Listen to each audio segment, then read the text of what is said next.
त्रिभुजों के बारे में जानकारी ली आपने और विभिन्न प्रकार के ज्यामितीय आकारों के बारे में जानकारी दी। अब हम आज का जो हमारा प्रयोग है वो A4 शीट से किस प्रकार से हमें मतलब गणित को रुचिकर बना सकते हैं। तो ये मैंने 2 A4 शीट्स ली है और A4 शीट्स कौन सी होती है?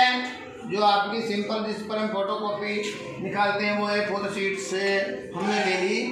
और उसके बाद A4 शीट्स को बीच में से काटने के लिए हमने कैंची ली है, एक पेन लिया है, पेंसिल भी ले सकते हो आप, और एक स्केल लिया है। तो A4 शीट को हमने इस तरह से आपस में मोड़ के और 2 भाग इसके कर लिए इस तरह से। और इसी प्रकार से हमने दूसरी जो A4 शीट थी उसके भी 2 भाग कर लिए। और उसके बाद हम एक जो इसका भाग है उसका हम समद्विबाहु त्रिभुज बनाएंगे इस प्रकार से मोड़ के।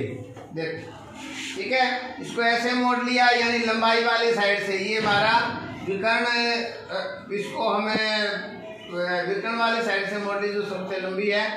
और उसके बाद ये हिस्सा जो बचता है इसको हमने ऐसे मोड़ लिया और जो इधर वाला हिस्सा बचा है उसको ऐसे मोड़ लिया। इस प्रकार से हमारे सामने ये किस प्रकार का ये देखो त्रिभुज बन गया। देखो इसकी ये भुजा और ये भुजा आप माप के देखोगे तो बराबर आएगी बिल्कुल, और तीसरी भुजा अलग है। तो किस प्रकार का त्रिभुज बन गया ये? समद्विबाहु। Very good. तो इस प्रकार से हमें ये चारों जो इसके भाग हैं इन सब के समद्विबाहु त्रिभुज हमें। तो ये देखो हमने इस प्रकार से जो A4 शीट के हमने अलग अलग भाग किए थे उनसे हमने क्या बना दिया, हर एक शीट का हर एक भाग का एक समद्विबाहु त्रिभुज बना दिया। अब इन समद्विबाहु त्रिभुजों के बाद हम जो है अलग अलग प्रकार की आकृतियां बना सकते हैं। ठीक है, अब जैसे 2 आकृतियों को मैंने मिलाया तो ये हमारा बन गया एक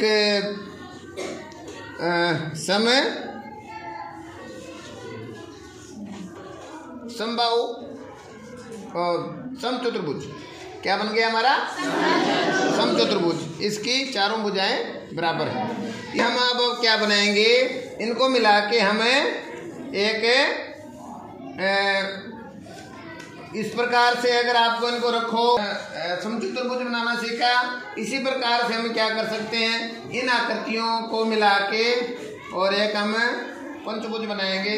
इस प्रकार से जैसे हमने 2 समद्विबाहु त्रिभुजों को मिला दिया ऐसे, और एक जो समद्विबाहु हुआ इसको ऐसे रख दिया, और जो चौथा हमारा समद्विबाहु त्रिभुज है उसको हमने इस प्रकार रखा कि एक आपका ये सम पंचभुज का आकार ले ले। तो इस प्रकार देखो हमने ये एक जो है एक सम पंचभुज बनाया, और इस प्रकार से हम और भी कई प्रकार की आकृतियां बना सकते हैं। तो समझ में आया सभी को? yes,